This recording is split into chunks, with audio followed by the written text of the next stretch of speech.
FCT High Court ordered the Honorable Minister of FCT, FCDA and AMMC to pay 10 million naira for wrongful demolition in Abuja, announced to the news in full.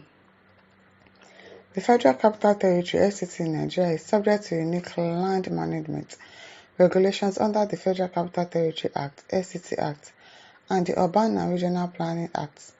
These laws empower the Minister of the FCT, the Federal Capital Developmental Authority (FCDA), and the Department of Development Control to regulate land use and enforce urban planning policies. However, these powers are subject to strict procedural requirements, especially when the demolition of properties is involved. This write-up briefly examines the legal framework for property demolition in the FCT, focusing on the requirements for notice and due process, as well as relevant and most recent judicial pronouncements. The ownership and management of the land in FCT. Section 18 of the FCT Act vests the ownership of all lands within the FCT in the Minister of the FCT, who holds the said land in trust for the benefit of the people. This statutory provision grants the Minister broad powers to manage and control land use, including the authority to approve or revoke allocations and enforce compliance with development standards. The exercise of this power must align with constitutional guarantees, including the right to property under Section 44 of the 1999 Constitution, as amended, and statutory safeguard provided under the Urban and Regional Planning Act. The procedural requirements for demolition under the Urban and Regional Planning Act. Section 47 to 60 of the Urban and Regional Planning Act provide detailed procedures for addressing unauthorized developments which may culminate in property demolition. The key requirements include issuance of notice. Before any demolition action, the relevant authority must issue satisfactory written notice to the public owner or occupier. The notice should specify the alleged contravention, e.g. unauthorized development, or failing to comply with planning laws, and provide a reasonable period for compliance, such as removing the structure or regularizing the development. Right to respond. The affected party must be given an opportunity to respond to the allegations, seek clarification, or present evidence of compliance with applicable regulations. Hearing and review. The law emphasizes the need for transparency and fairness in enforcement decisions. Are the judiciary are they fair? Are they transparent? No. Where the party owner contests the notice, the matter may be reviewed or resolved through administrative or judicial mechanism before any enforcement action. The law also provides for Urban and Regional Planning Tribunal that can review and hear the matter. Demolition order. Demolition should only be carried out as a last resort and must be based on a valid demolition order issued by the relevant authority.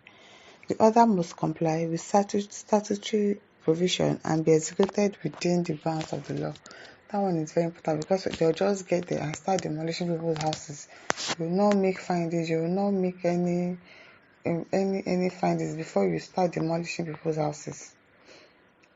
In the very recent case of Isiaka Musa versus Minister of FCT and 2 ORS, the procedural safeguards enshrined in the law were put to the test. The case involved the demolition of properties in the FCT by the Minister of the FCT and FCDA without due process to the affected person. As instigating counsel for the claimants in the matter, I successfully argue in the address that the demolition violated the procedural requirements of the Urban and Regional Planning Act and the constitutional rights of my client. The court on the 22nd day of January 2025, upon consideration of the evidence, found that the affected persons were not given adequate notice or an adequate opportunity to respond before the demolition. The demolition was carried out in contravention in the statutory and constitutional safeguard. Consequently, the court awarded 10 million naira in damages against the FCT minister and the FCDA for their failure to follow due process.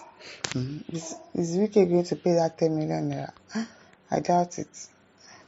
The judgment is Inisia Kamusa versus Minister of FCT reinforces the principle that public authorities, including the Minister of FCT, must strictly adhere to the law when exercising their powers. It emphasizes that the ownership and management of the land by the Minister of FCT do not negate the right of property owners to due process. Abio. Him having a land does not mean that other people do not have their land and they acquired it legally safe. He's a Wike person that is trying to get the land and collect it from people, demolish their properties.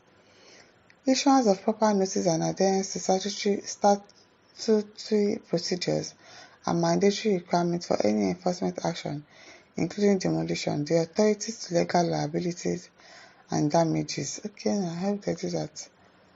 Conclusion: while the Minister of the FCT, the FCDA, and the Department of Development Control have the authority to regulate land use and enforce planning laws, this power is not absolute procedural safeguard, such as adequate notice and the opportunity to respond to notices on my queries, are essential to ensure fairness and prevent the arbitrary exercise of power. The case serves as a critical reminder that the rule of law must prevail, even in matters of public administration and urban development. Okay, now we've heard. The author, Jeremiah Onolapo, is the lead partner and Smart Sense and Trust LLP, a distinguished law firm specializing in bespoke legal services. Even lawyers now, they started doing bespoke.